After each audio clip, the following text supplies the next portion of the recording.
हे शिव जी, मैं ब्रह्मा आज घोषणा कर रहा हूं कि यज्ञ में बचा हुआ जो भी भाग होगा उन समस्त भागों में आपका स्थान होगा, वो सब आपका ही होगा। ध्यान दीजिए, ब्रह्मा जी क्या कह रहे हैं कि यज्ञ में जो बची हुई सामग्री है उस बची हुई सामग्री पर शिव जी का स्थान है। इसलिए यज्ञ में जो कुछ बच जाए उसे बांध कर रख नहीं लेना चाहिए। क्या करना चाहिए? या तो ब्राह्मण देवता को दान कर दो और या तो किसी गौशाला में ले जाकर के दान कर दो। दो ही पचा सकते हैं शिव जी के अंश को। या तो जो अनुष्ठान यज्ञ कर रहा ब्राह्मण है वो, और या तो गैया माता, ये दो ही पचा सकते हैं। ब्रह्मा जी ने घोषणा की यद उच्छिष्टो ध्वरस्य वै। उच्छिष्ट माने बचा हुआ। बोले यज्ञ में चाहे चावल बच रहा हो, यज्ञ में चाहे आहुति बच रही हो, यज्ञ में चाहे सामग्री बच रही हो, यज्ञ में चाहे धन बच रहा हो, इन सब पर भोले बाबा का अधिकार है। और भोले बाबा के अधिकार को कोई नहीं ग्रहण कर सकता है सिवाय उस यज्ञ में नियुक्त ब्राह्मण, अन्यत्र ब्राह्मण भी नहीं। उस यज्ञ में वर्णित ब्राह्मण, और या वो ब्राह्मण न लेना चाहे तो गौशाला में दे आना चाहिए। गौ माता उसको ग्रहण करे, वही पचा सकती है। इसलिए इस कथा से विशेष ध्यान देने योग्य बातें हैं कि बड़ी बड़ी यज्ञ होती हैं, माताएं भी छोटी छोटी यज्ञ करती हैं और सामग्री जब बच जाती है तो डिब्बा में बांध के रख देती है। चलो अगली नवरात्रि में काम देगी। बिल्कुल मत किया करो ये सब। या तो जो आया है सब स्वाहा, और जो बच जाए तो ब्राह्मण देवता से कह दो महाराज बांध के ले जाओ, है कि नहीं?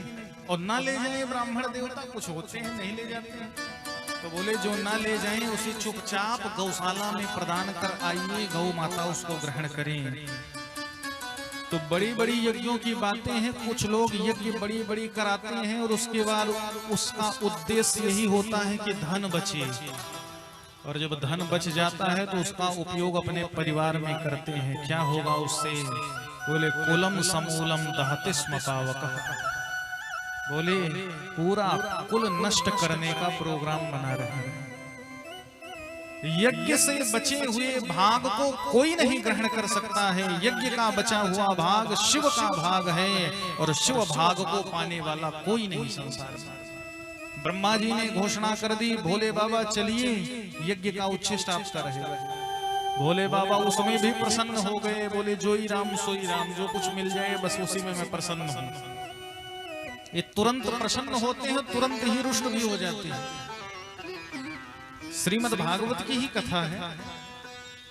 परीक्षित जी ने जिज्ञासा प्रस्तुत की है कि हे गुरुदेव ये बताइए कि मैंने देखा है कि प्रायस्तो धनिनो भोजा ये भजंत शिवम शिवम।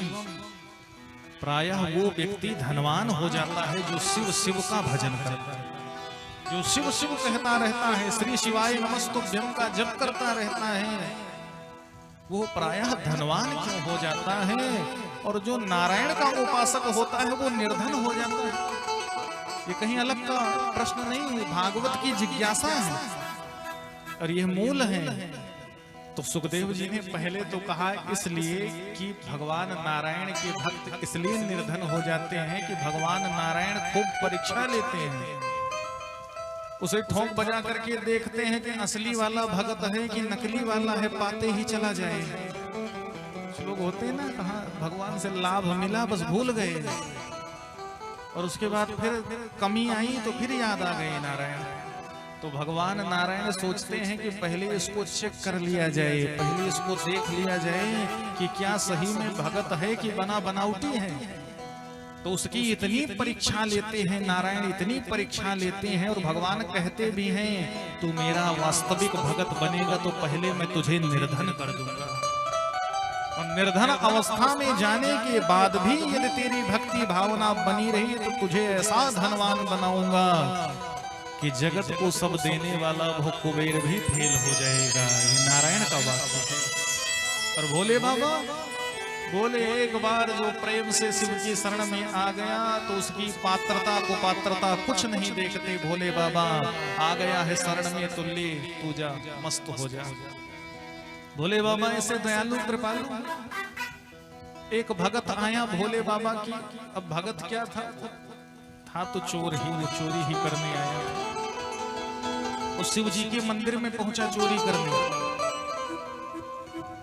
तो शिव जी के मंदिर में जब चोरी करने पहुंचा तो उसने देखा कि ये कौन सा देवता है भाई, इसके मंदिर में तो कुछ है ही नहीं, ना सोने का मुकुट है, ना सोने की बांसुरी है, ना सोने का धनुष है, ना चांदी का पात्र है, ना कोई कुछ है ही नहीं इसके दरबार में।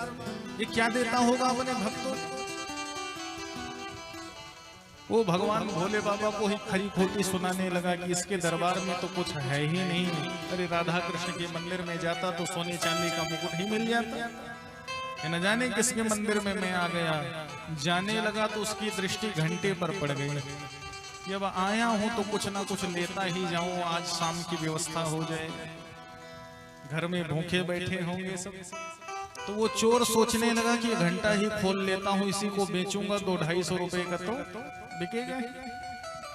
तो उस घंटे को खोलने का प्रयास करने लगा तो देखता है कुछ आसन मिल जाए, टेबल मेज मिल जाए जिस पर चढ़कर खोल लूं घंटा ऊपर।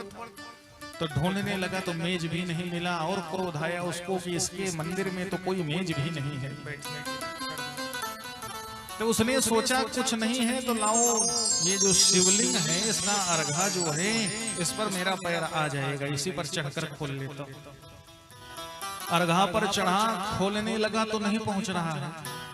तो उसने कहा इस शिवलिंग के ऊपर जब पांव रखूंगा तब पहुंच जाऊंगा।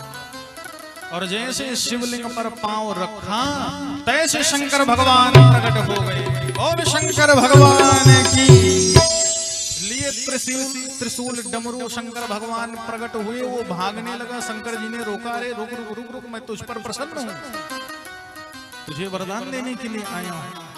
उसने कहा मुझ पर क्यों प्रसन्न हो गई? हाथ में जो त्रिशूल है अगर थोड़ा से भी लगा दिए ना तो मेरा कल्याण हो जाएगा।